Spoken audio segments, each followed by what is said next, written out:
A terrified 5-year-old girl is found trembling beside a German shepherd, whispering one horrifying sentence that freezes the sheriff's blood. 3 missing foster children. A basement filled with chains and cameras. The town's most trusted man smiles in court. But behind his smile hides something unspeakable. What she saw in the room changes everything. And now, they know, they were never hunting him. He was baiting them all along. Detective Harris, brought in quietly from another district, couldn't yet know how far the rot spread beneath Riverdale's smiling surface. Ellen Spencer, the loyal social worker unknowingly feeding the system, had no idea her approvals signed away children's lives. Victor, believing himself untouchable for years, certainly had no idea that the smallest voice in the courtroom would finally name him. Before we begin, I'd love to know, where are you watching from? Drop it in the comments. It warms my heart to see how far these stories travel. And if you enjoy heartfelt tales like this one, don't forget to subscribe. There's more to come. Now, let's begin. It all started with a gentle breeze that rustled the autumn leaves along the wide streets of Riverdale, as if the wind itself carried whispers that no one had dared to speak aloud for years.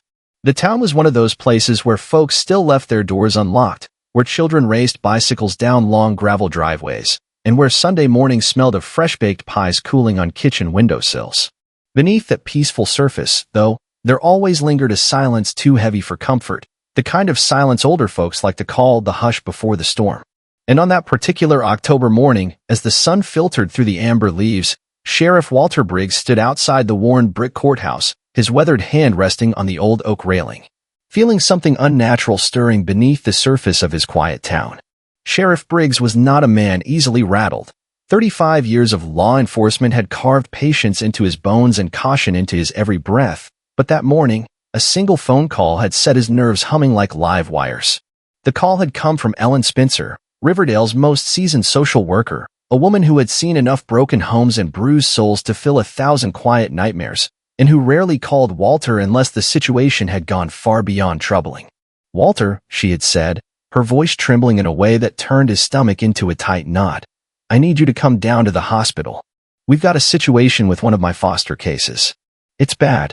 He had driven there himself, hands gripping the steering wheel tighter than usual, the cruiser's radio humming softly as he replayed her words again and again, trying to brace himself for whatever darkness lay ahead. When he arrived, the hospital seemed unusually still, as though the building itself held its breath in reverence for whatever heartache resided within its walls that morning. Ellen met him by the pediatric ward entrance, her eyes rimmed with sleepless red, her fingers twisting a tissue to shreds like a nervous habit that wouldn't let go. "There's a child," she whispered, motioning toward a nearby room with a trembling nod. "Her name is Emma Richardson. She's 5. She was found early this morning after a neighbor made a call about screams." Walter's stomach sank, but his face remained calm, steady, the face of a man who had to carry the weight others couldn't bear. As they stepped into the dimly lit hospital room, Walter's eyes fell upon a small figure huddled beneath a thin blue blanket, her tiny frame barely making a dent in the wide hospital bed. Next to her sat a large German shepherd, thick-furred and noble, its dark eyes watching the doorway with a quiet, alert intelligence that made Walter pause for just a moment. "That's Zeke," Ellen explained in a hushed voice, following Walter's gaze. "Retired K-9. Therapy certified now. They called him in to calm her down. Seems to be the only thing that's worked so far." Walter studied the girl. She had bruises scattered like storm clouds across her pale arms and a haunted look behind her wide, unblinking eyes that told more than any words ever could. The dog shifted slightly, pressing his body closer to Emma, his head resting protectively on her small lap as though he alone stood between her and the world's cruelty. Walter took a slow breath, feeling the weight of the moment settle heavy in his chest, knowing, without yet knowing the full truth, that something far darker lurked behind this child's terror. "She won't talk?"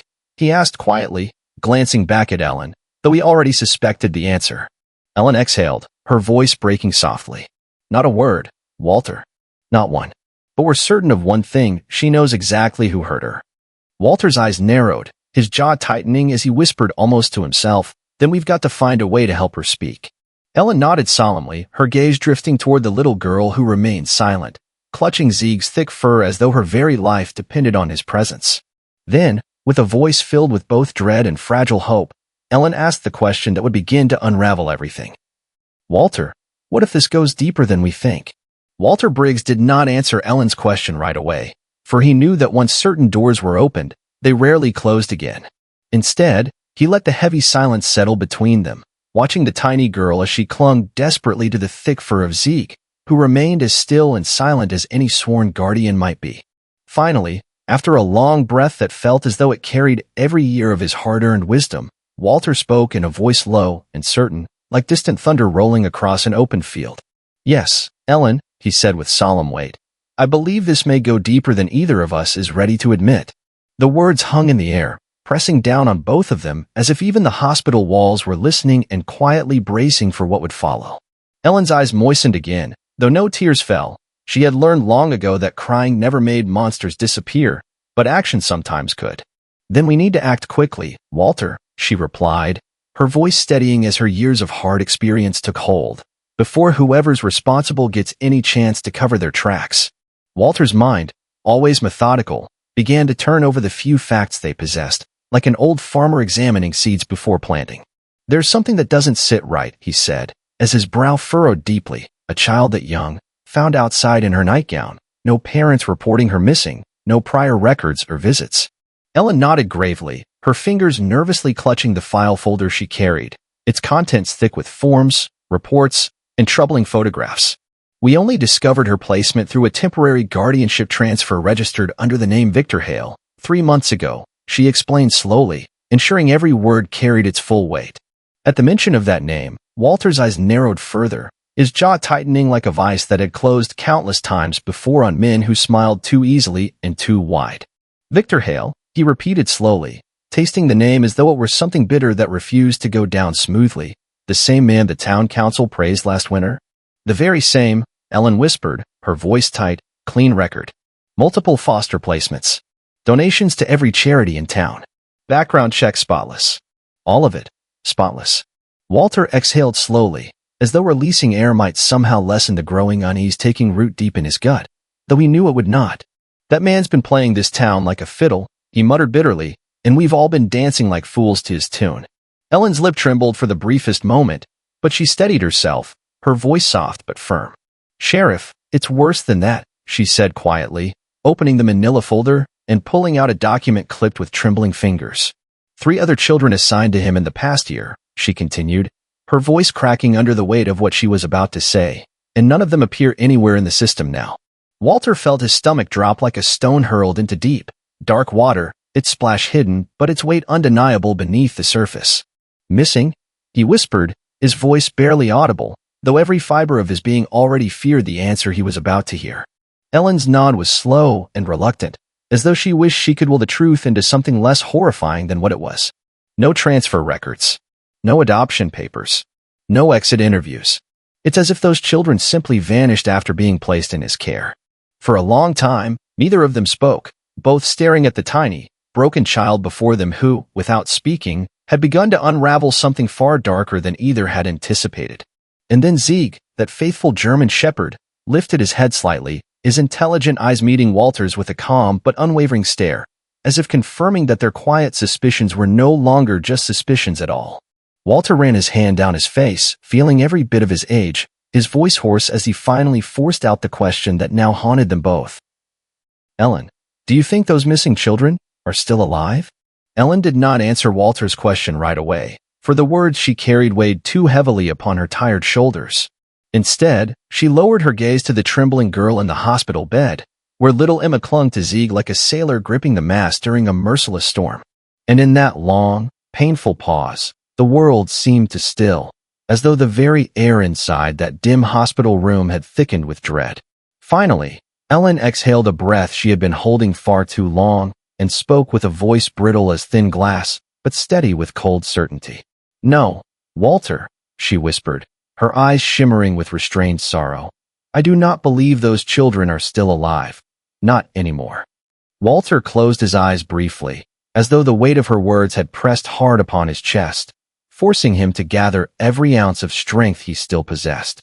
The quiet hum of medical monitors punctuated the silence, steady and indifferent, as if machines had no interest in the agony unfolding among the living. For years, Victor Hale had worn a mask so convincing that even the most skeptical eyes in Riverdale never questioned the stories he told. He was the man who shook hands at charity luncheons, who handed out coats to orphans during cold winters, and who spoke kindly at town hall meetings. But beneath that practiced smile, Ellen and Walter now saw something far more sinister, something patient, deliberate, and methodical in its evil. Walter's mind turned back to the files Ellen had shown him earlier, where the names of the missing children stared back like unmarked graves. 3 names. 3 faces. 3 innocent souls who had vanished into thin air after being entrusted into Hale's seemingly capable hands. How did no one see this? Walter asked, his voice heavy with disbelief, as if still hoping some thread of reason might exist. Ellen shook her head slowly, her voice wrapped in quiet anger born from years of helplessness within a broken system. Because he played the system better than any of us, she answered.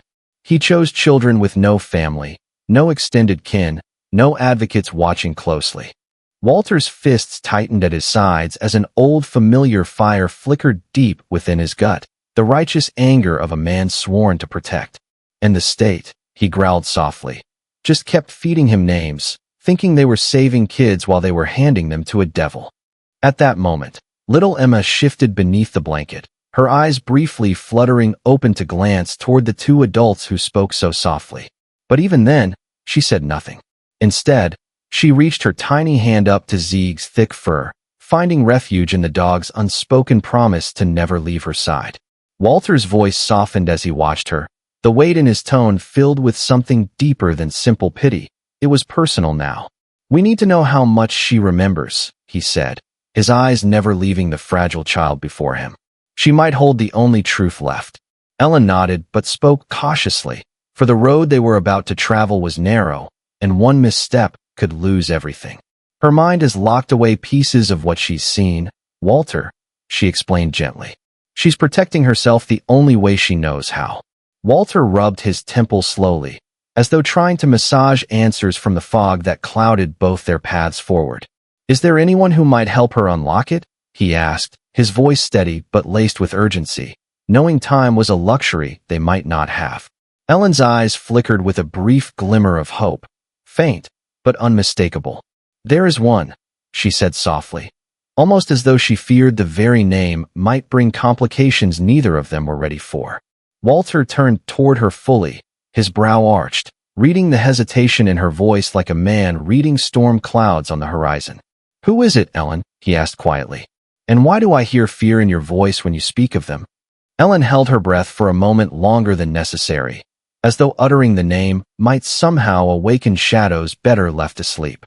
Walter waited patiently, his eyes steady, for he had learned long ago that truth rarely came when forced, but always arrived when invited. At last, Ellen spoke, her voice low, her words drawn out like an old hymn whispered late into the night. Her name is Dr. Miriam Caldwell, she said, her eyes lowering slightly. The only child trauma specialist who ever made progress with cases like this. Walter's brow furrowed, the name reaching somewhere deep in his memory, stirring fragments of old headlines and murmured town gossip he thought long buried. Miriam Caldwell, he repeated slowly, as though tasting the weight of it on his tongue. I thought she left Riverdale years ago, after the Mercer tragedy. Ellen nodded, her shoulders rising and falling with a heaviness that seemed carved into her bones. She did leave, Walter, she whispered. And some folks still believe she left because of guilt. Others say it was grief. Walter exhaled sharply, rubbing his hands together, as the memories began to sharpen like photographs slowly developing in a darkroom. The Mercer boy, he murmured, the one who didn't make it. The one she couldn't save. Ellen closed her eyes briefly, as though the mention of that name stirred ghosts neither of them cared to face again. Yes, she whispered, her voice breaking slightly. That case nearly destroyed her. But before that, she was the best we had. Walter's mind spun as the threads of the past and present began to knot together in strange and troubling ways, too tangled for comfort. Do you think she'll even agree to come back? He asked, though in his heart he already suspected the answer would not be easy. Ellen's lips tightened into a thin line, her voice turning as careful as a surgeon's blade. If I call, she may refuse outright, she admitted. But if you call, well, you still carry weight in this town. Walter chuckled softly, though there was no humor behind it, only the bitter taste of the years slipping through his fingers. Wait, he echoed. Most folks these days think I'm just an old man clinging to a badge long past its shine. Ellen met his eyes then, her gaze firm and unyielding, like roots buried deep in good soil. You still carry weight where it matters, she said. You carry it where hearts still remember what you've done for this town. Walter paused for a long moment, breathing in deeply, as though summoning the strength to reopen doors long boarded shut. Where is she now? He asked, his voice quiet but unwavering. Where did Miriam Caldwell go after she left Riverdale? Ellen hesitated once more, lowering her voice even further, as though fearing the very walls might overhear their words. She's living up near Coldwater Ridge, she said softly, tucked away in that old cabin her father left behind. Walter's eyes narrowed as the old map of Riverdale's outskirts unfolded in his mind, the place distant but reachable, isolated by design. Coldwater Ridge, he whispered thoughtfully, far enough from town to disappear, but not so far that trouble can't still find her. The dog, Zeke, shifted once more, as though sensing that the tide was turning, his eyes meeting Walter's with that same quiet vigilance. Walter looked at the girl once again, seeing not just her, but all the broken children behind her, the missing ones, the lost ones. Then I'll go to her, Walter said at last, his voice steady like the roots of an old oak.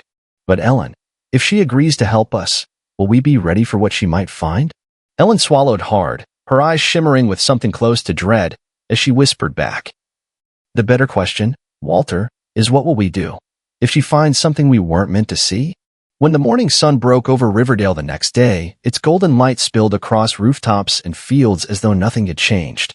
Yet deep within Sheriff Walter Briggs' chest, a growing unease coiled tighter, for he knew that behind every warm sunrise sometimes lurked shadows waiting for nightfall. With the address Ellen had scribbled on a slip of paper, Walter drove out past the last paved road, his tires crunching over gravel that whispered beneath him like brittle bones. The further he drove, the thinner the trees grew, their gnarled branches reaching toward the sky like silent witnesses to things better left unspoken. Coldwater Ridge stood where Riverdale's map ran out, a lonely finger of earth wrapped in fog, where even birds thought twice before building nests. Walter had not seen Miriam Caldwell in nearly 8 years, not since the Mercer tragedy had driven her into exile from the very town she once served. Back then, her eyes were filled with a determined fire, the kind carried by those who refused to quit, no matter the cost to themselves. Now, as his truck rounded the final bend, Walter wondered what remained of that fire after years of grief, guilt, and isolation. Her cabin stood at the ridge's edge like a stubborn relic, its cedar walls weathered gray and stooped beneath the weight of many hard winters. Smoke curled lazily from the stone chimney, a small reassurance that someone still called this place home, someone who might yet help save Emma. Walter parked beneath a towering spruce, took a long breath, and stepped out onto the damp earth, the cold air stinging his cheeks like small slaps. Before he could reach the porch, the front door creaked open slowly, revealing a tall, thin woman standing with arms folded tight across her chest. Her once dark hair had surrendered to streaks of silver, and though her face wore new lines, her sharp eyes missed nothing, not even after all these years. I wondered how long it would take before someone came, Miriam Caldwell said softly, her voice dry as autumn leaves, but steady as stone. Walter paused at the bottom of the steps, choosing his words as carefully as a man crossing a frozen river unsure of its strength. I wouldn't have come if there was another way, he replied, his voice low but warm with the weight of old respect. Miriam's eyes narrowed slightly, her gaze measuring him the way a surgeon measures flesh before making a decisive cut. Then speak, Walter, she said, nodding him toward the cabin's dim interior. Because if you're here, something's gone terribly wrong in Riverdale again. Inside, the cabin smelled faintly of cedar smoke, strong tea, and the distant trace of lavender, the scent of someone who fought to find small comforts. They sat across from one another at a wooden table scarred with years of use, while wind pressed softly against the old glass window panes. Walter placed Emma's file gently on the table, sliding it toward Miriam like a man offering both a plea and a burden. There's a child, Miriam. A girl named Emma Richardson. 5 years old. Severe trauma. And she won't speak, not to anyone but her dog. Miriam studied the file with quiet intensity, her long fingers brushing lightly across the photographs, as if feeling the echoes left behind on the paper. And you believe this ties to Victor Hale? She asked finally, though her voice hinted she already suspected the answer before hearing it spoken aloud. Walter nodded, his eyes growing darker with each passing second as the truth hung heavy between them like smoke that would not clear. 3 other foster children placed under his care have vanished without record, he explained, his voice barely more than a whisper. "Emma may be the only one who survived." Miriam closed the folder slowly, her jaw tightening, her breath long and deliberate as though steadying herself for what she knew was coming. "I warned them about the cracks in that system years ago," she said bitterly, her voice sharpening. "But no one wanted to listen until now." Walter nodded again, this time slower, his voice low with guilt born of long service and many regrets. "We failed them, Miriam, all of us," he admitted, his words thick. "But this time we may have one last chance to stop it." Miriam's face softened ever so slightly, as though the old fire flickered once again somewhere deep beneath the ash of her long retreat. "Has the girl shown any memory triggers?" she asked suddenly, her tone now clinical, sharp, the voice of the expert she had once been. Walter hesitated before answering, knowing this would bring them closer to doors that might open onto things neither wished to see. "There was one incident during her intake evaluation," he said softly, his eyes darkening as the memory surfaced. "When shown a photo of Victor Hale, she didn't cry, she froze, gripped Zieg so tightly her knuckles went white, and whispered something we could barely hear." Miriam leaned forward slightly, her sharp eyes narrowing like a hawk fixing upon its prey, her voice barely above a whisper now. "What did she whisper, Walter?" Walter swallowed, his voice catching for a moment before answering. "She said, 'He found the room.'"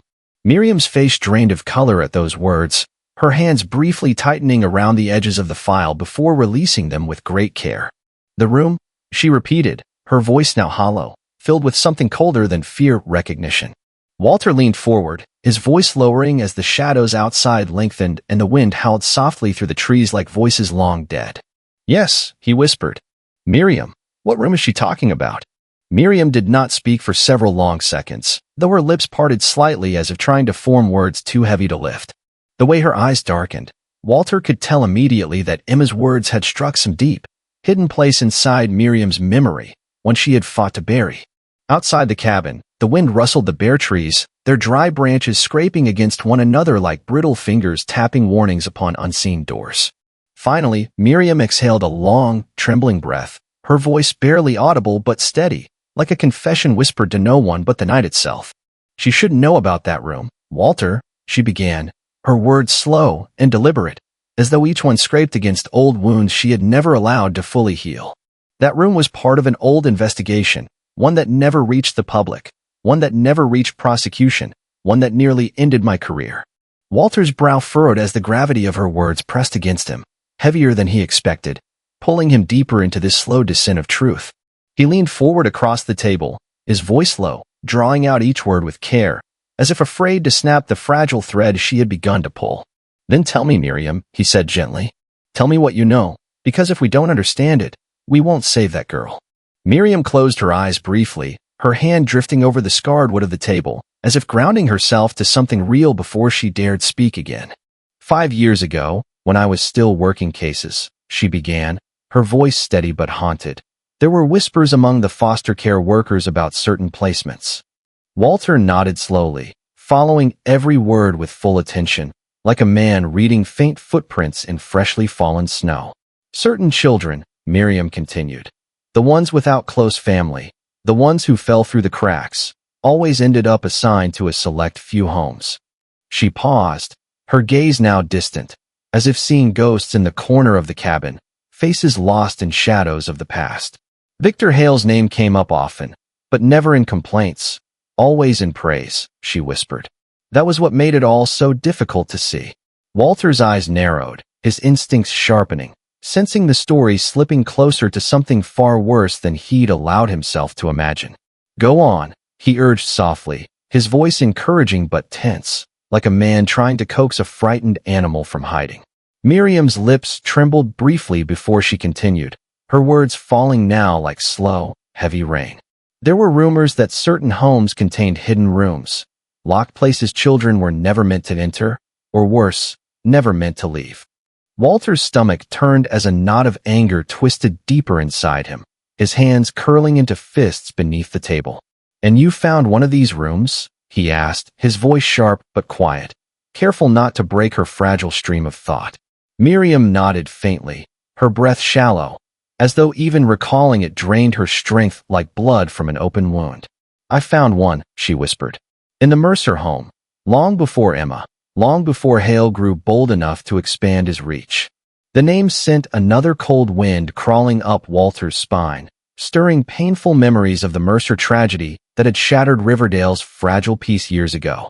That room was soundproofed, windowless, with only one way in or out, she continued, her voice dropping into something lower than fear, into guilt.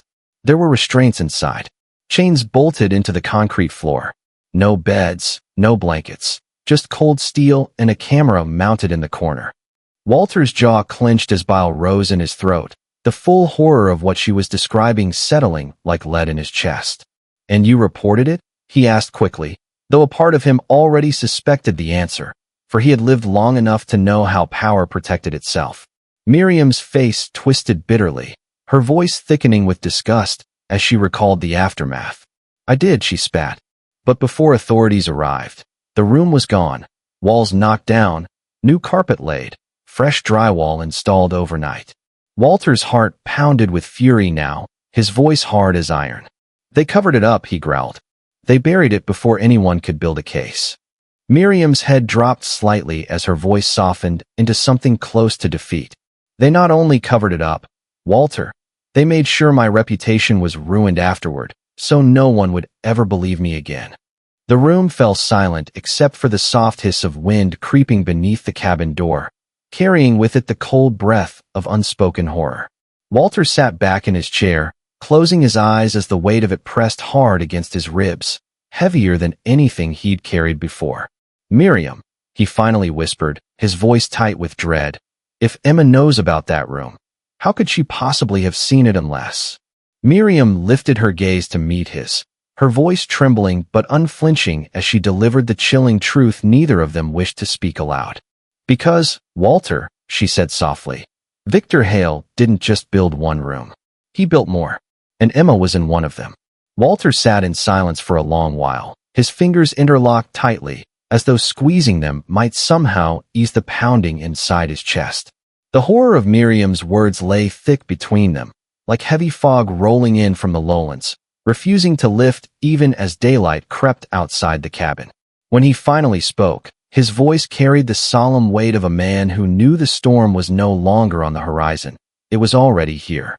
"If Victor Hale built more of those rooms, Miriam, then we need to find out where they are, before more children disappear." Miriam nodded slowly, the shadows beneath her tired eyes deepening as she reached once again for the thick file Walter had brought. "There was something odd in Emma's placement records," she said softly, tapping a thin finger against one page as though uncovering a long-forgotten thread. "Hale used multiple properties under shell corporations, safe houses, he called them, registered to names that don't appear in any of the child welfare databases." Walter leaned in, his breath slowing, his mind sharpening like an old blade dragged across a whetstone for one final cut. "And you believe one of those properties is where Emma was kept?" he asked, though his gut already knew the answer that was about to fall. Miriam's voice lowered, thick with certainty now, the fear in her earlier tone replaced by something colder, something that felt like resolve. "Yes, Walter," she whispered. "There's one in particular. A farmhouse on the outskirts of Black Hollow, 30 miles north of Riverdale." Walter's chest tightened at the mention of that place, for even among Riverdale's oldest families, Black Hollow was spoken of only in cautious tones. "That old mining land?" he asked, his brow furrowed deeply. "Nobody's lived out there since the floods 20 years ago." Miriam's eyes flashed with a quiet, bitter fire, the kind that comes from learning how predators hide in plain sight, right beneath people's noses. "That's what makes it perfect," she said, her voice cutting like cold wind. "No neighbors, no curious eyes, no questions asked." Walter stood then, the chair creaking beneath him, his breath deep as he paced slowly across the worn wooden floor, the weight pressing harder on his chest. "If we go out there, Miriam," he said, his voice dropping to little more than a whisper, "what exactly do you expect us to find?" Miriam stared at him for a long moment, her eyes filled with something heavier than fear, something closer to certainty born of bitter experience. "We won't just find an empty building," she said softly. "We'll find his blueprint, Walter, the full extent of what Victor Hale has built."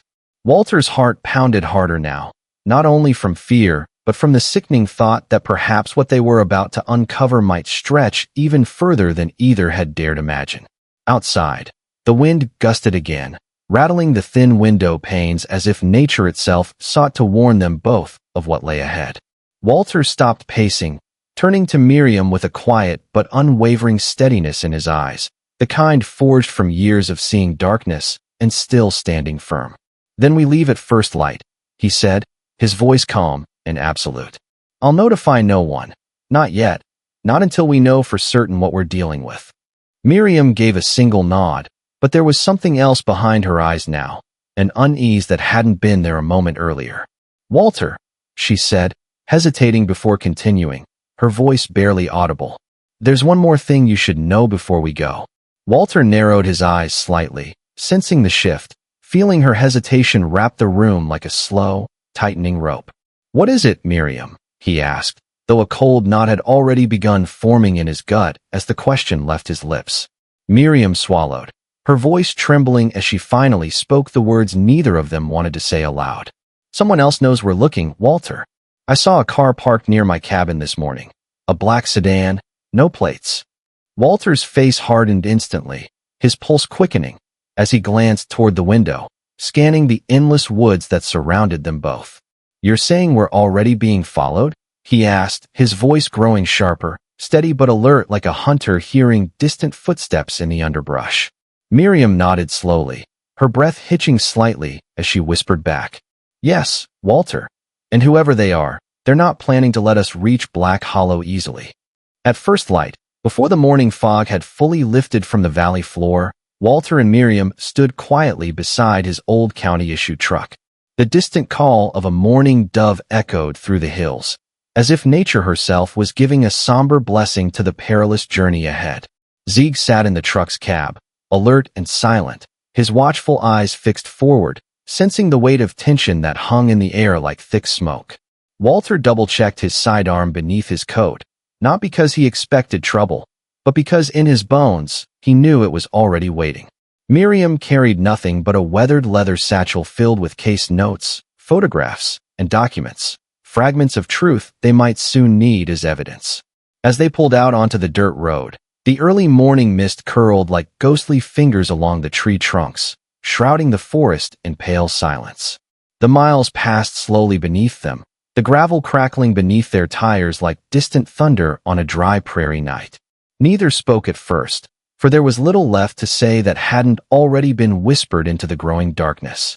But as the truck climbed the winding ridge toward Black Hollow, Walter finally broke the silence, his voice as steady as the road was narrow.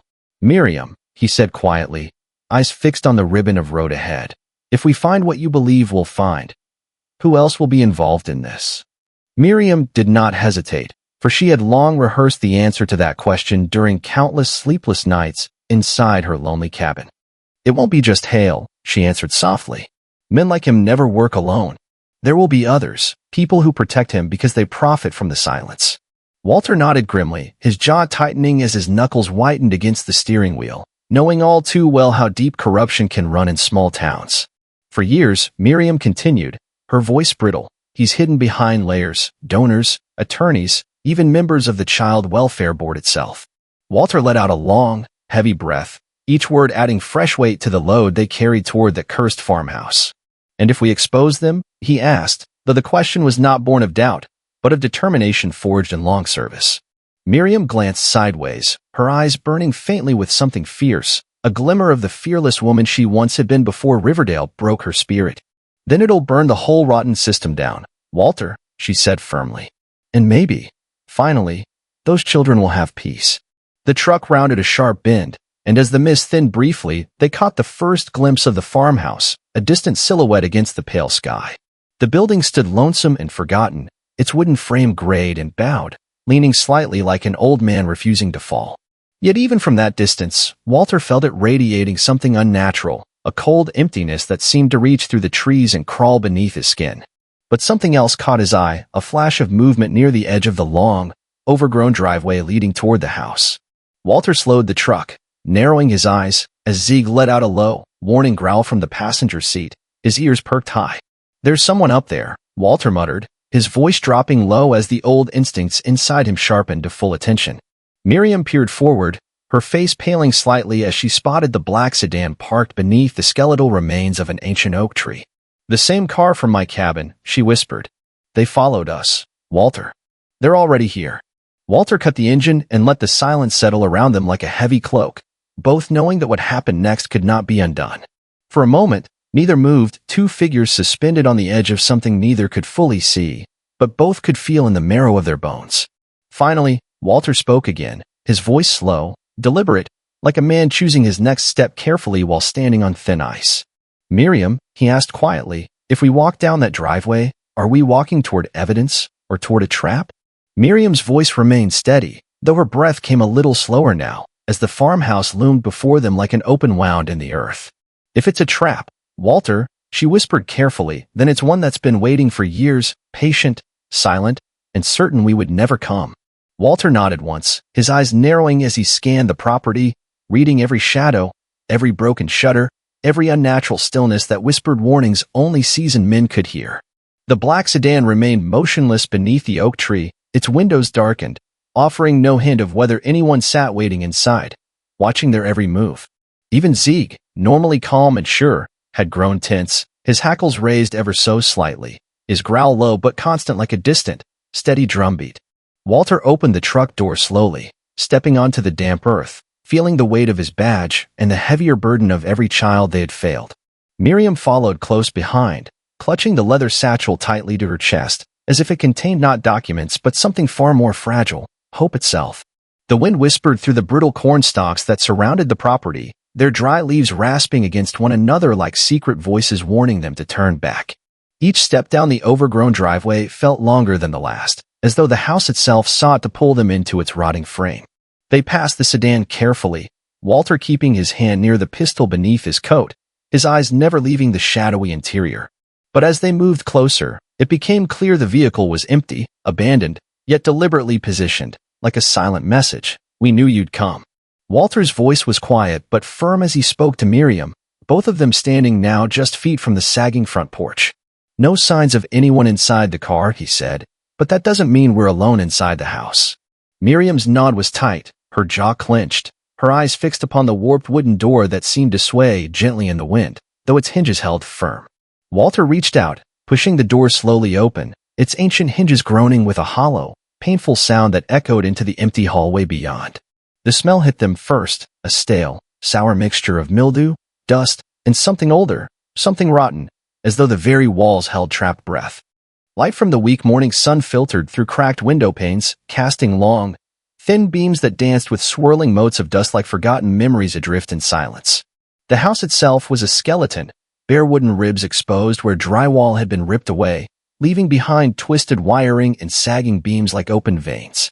Zieg entered first, his paws silent against the creaking floorboards, nose raised, tail stiff, every muscle taut as though his instincts screamed with warning. Walter's voice dropped lower as they moved through the front parlor, each step carefully placed upon the ancient wood that moaned beneath their weight. "This place was stripped fast," he said softly. "They cleared it like men running from something bigger than law enforcement." Miriam glanced toward the stairwell, where a thin trail of recent footprints disturbed the thick layer of dust leading down into the basement. "They didn't finish," she whispered, pointing toward the tracks. "Whoever was here ran out of time, or expected no one would ever follow." Walter's stomach turned as he recognized what the footprints meant. Someone had been here no more than 24 hours ago, watching, listening. They moved toward the basement door, each breath tighter than the last, as though the air itself thickened with every descending step they took. The old wooden staircase creaked beneath them, its fragile frame threatening to give way beneath years of rot and neglect, but holding, step by cautious step. The basement was worse than either of them expected. A large cement room unfolded before them, walls stained, the smell of bleach clinging to every surface, a desperate attempt to erase what once lived here. Steel rings bolted into the concrete floor still remained, their cold metal catching the light in tiny glimmers, like the cruel smiles of ghosts. Against the far wall stood a narrow wooden door, newer than the rest of the house, solid, reinforced with thick iron bands that seemed grotesquely out of place. Walter's voice was barely a whisper as he stared at the door, his gut twisting into knots that no training could undo. "That's not original to the house," he said. "Whatever's behind there, they wanted it locked for good reason." Miriam nodded slowly, her voice breaking slightly as she whispered back, her hands trembling now with the full weight of what she feared lay ahead. "This is it, Walter," she said. "This is where he kept them." Walter approached the door carefully, his hand gripping the iron handle, feeling the cold bite of the metal seep into his skin. But before he could turn it, Zieg suddenly lunged forward with a sharp bark, his body stiffening as his nose pointed toward the dark corner behind them. From the shadows, a voice emerged, calm, smooth, and coated with false politeness that froze the blood in Walter's veins. "You really shouldn't have come here, Sheriff." Walter spun slowly, raising his weapon, his voice quiet but as steady as the heart that now pounded like thunder in his chest. "Victor Hale," he said, eyes narrowing. "How long have you been watching us?" Victor Hale stepped forward from the shadows, his polished shoes moving silently across the cold cement as if he were gliding rather than walking. The dim light caught the sharp lines of his face, still as composed as it always had been at charity banquets and adoption board meetings. His eyes held that familiar false warmth, like the smile of a salesman who knows the ink has already dried on a bad contract. Walter kept his weapon trained on him, his breathing slow and even, though inside his chest his heart beat against his ribs like distant war drums. Miriam stood frozen beside him, her face pale but her hands steady as she held tightly to the satchel clutched against her chest. Victor's voice, smooth as silk and twice as poisonous, broke the heavy silence that pressed against the old stone walls of the basement. "I always knew you had trouble letting things go, Miriam," he said softly, as though chastising a child for stubbornness rather than addressing the weight of his crimes. "But you, Walter," Victor continued, turning his gaze toward the sheriff. "You surprise me. You should have stayed retired like everyone hoped you would." Walter's voice was low, his words like gravel rolling beneath old boots, every syllable soaked with years of pin-up fury and shame. "You think because you buried the evidence, you buried the truth," Walter growled. "But this time, Victor, the truth followed you into this room." Victor smiled faintly, his hands remaining calmly at his sides, his confidence almost unnerving, as though he still believed he held every card. "You don't understand what you've stumbled into, Sheriff," he said with a subtle shake of his head. "You think this is about me." Miriam spoke now, her voice trembling but clear, each word sharp as broken glass scattered across the cold floor. "You stole those children," she whispered. "You locked them in these rooms. You destroyed their lives for whatever sickness lives inside you." Victor's expression shifted slightly then, the mask cracking just enough to reveal the faintest hint of something deeper, something darker than they had imagined. "You think too small," he said softly. "I never worked alone. You think these rooms were my idea?" Walter's finger tightened on the trigger, his voice cutting through the thick air like the blade of an old farmer's scythe through tall grass. "Then whose idea was it, Victor?" he demanded, though he sensed already that the truth would reach far beyond this one man. Victor exhaled slowly, as though savoring the moment he had kept locked away for years, waiting for someone brave or foolish enough to pull it from him. "There are people who sit far above me, Sheriff," he said. "People who built this entire system to feed their appetites under the banner of charity." Miriam's breath caught, her hand trembling now as realization swept through her like a cold wind through a broken window pane. "The adoption agency," she whispered. "The board. The entire Child Welfare Foundation, it was always part of it." Victor nodded slowly, his smile faint but triumphant, as though confessing was no longer dangerous, only inevitable. "You always thought we were helping these children," Victor whispered. "But the system was designed to find the ones no one would miss." Walter's face hardened into stone, his voice low and trembling with disgust that pulsed like a slow drumbeat beneath his skin. "And you delivered them," he growled, "like cattle to slaughter." Victor's smile finally faded, his tone growing cold now, revealing at last the monstrous truth beneath years of polite masks and polished speeches.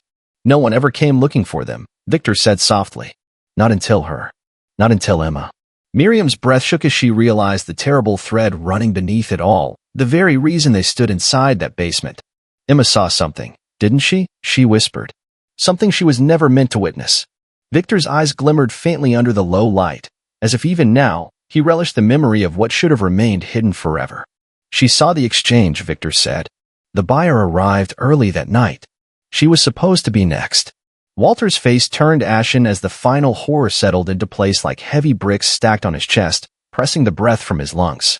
"And the others?" Walter asked softly, though his voice quivered now under the weight of the evil Victor had calmly laid bare. Victor glanced toward the iron door, his voice now little more than a whisper carried by the cold air. "They never left that room, Sheriff," he said. "You're standing above their graves." For a moment, The world stood still inside that rotting farmhouse. Only the sound of Zieg's soft growl filled the vast emptiness between them. Then, without warning, Victor lunged, but he never made it. Zieg moved first, faster than any man, his powerful frame knocking Victor to the ground, his teeth bared, pinning him as Walter moved forward. Handcuffs clicked closed around Victor's wrists, the sharp steel biting into flesh that had remained untouched for far too long. Walter whispered low, his voice trembling, but full of finality as the echoes of justice filled the room. "It's over, Victor." Victor Hale looked up one final time, the false calm gone now, replaced with a flicker of something Walter hadn't expected, relief. "You don't understand, Sheriff," Victor whispered, almost smiling. "Arrest me. But they'll still be out there." Walter said nothing more as he led him up those creaking basement stairs, the light of morning waiting at the door above. Miriam remained behind for a moment, her eyes scanning the cement walls, her heart breaking for the ones never found in time. Outside, as Victor was loaded into the back of the cruiser, the wind carried a new kind of silence through Black Hollow, a silence not of fear, but of reckoning. And though justice had finally found Victor Hale, both Walter and Miriam knew the story wasn't truly over. For somewhere out there, in offices, in boardrooms, in the marble corridors of power, others like him still watched, still waited, and still whispered. But for Emma, and for the ones who never spoke, today was a beginning. And beginnings, my friend, are where hope finds its place. Let me know in the comments, where in the world are you tuning in from? It's always a joy to see how far these stories reach. And if this one touched your heart, go ahead and subscribe so you won't miss the next one. Until next time, take care.